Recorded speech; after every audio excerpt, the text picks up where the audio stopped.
In the past, finding an article in the National Library's vast collection of newspapers could take weeks of searching through old volumes or scrolling through microfilm.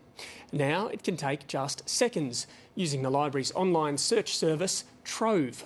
That service would not be possible without the assistance of a few insomniacs. Kate Evans reports.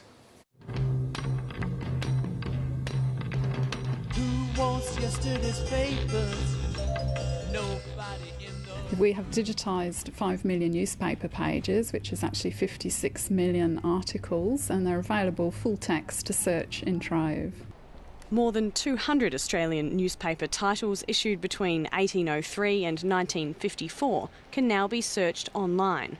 But the digitising process isn't perfect.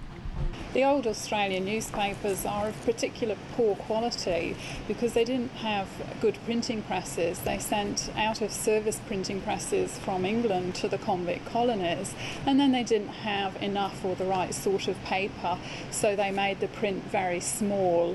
So this is why the quality of some of the text is really poor. To make the papers more searchable, the library's come up with an innovative solution. Even with the greatest technology, the conversion isn't fully accurate. So after we'd converted them, there were many typos and errors in them, and it was a mammoth job to make that correct. So we came up with the idea that we could ask the public to help us manually to improve that. On the screen, an image of the newspaper can be seen alongside a digital searchable version of the text. And like Wikipedia, that text can be edited by anyone. It was a big thing because we didn't know whether people would be interested or be bothered to do it, and there was also a fear that people might deliberately vandalise the text if it was all laid open to the public. But we had great trust in the public, and we thought they would understand what we were trying to do and that they may indeed want to help. And help they have.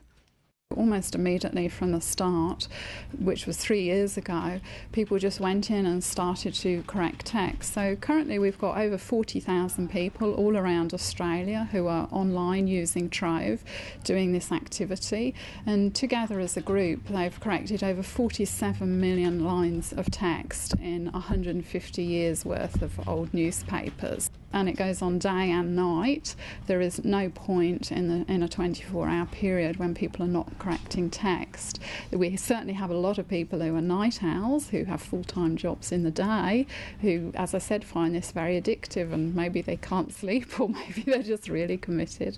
But yeah, in 1 a.m, 3 a.m, the activity is ongoing. You can see that all these articles are corrected by the same person. This is Julie Hempenstall, one of our most prolific text correctors, and she only corrects articles to do with murders in Bendigo, and there are actually a lot. Canberra corrector Judith Robertson is nowhere near the top of the ranking table. She fits text correcting in around her other hobbies, but she agrees it's addictive. Oh, definitely, yes. I could really just sit there and do that, leave the housework go and leave everything go.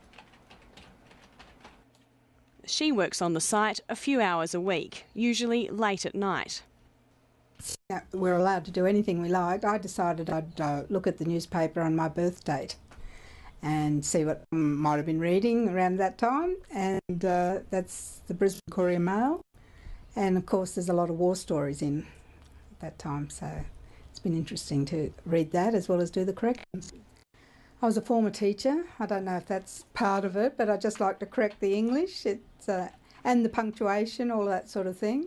And it's nice to think that the work that the library has done is now correct for anyone who might want to do some history research or something like that.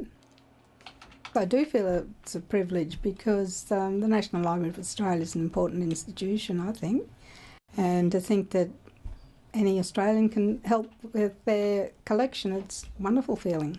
Mm. Maybe that's going on in the back of your mind while you're doing it. Maybe it is, yes. Yeah, not just the authoritarian teacher correcting the words.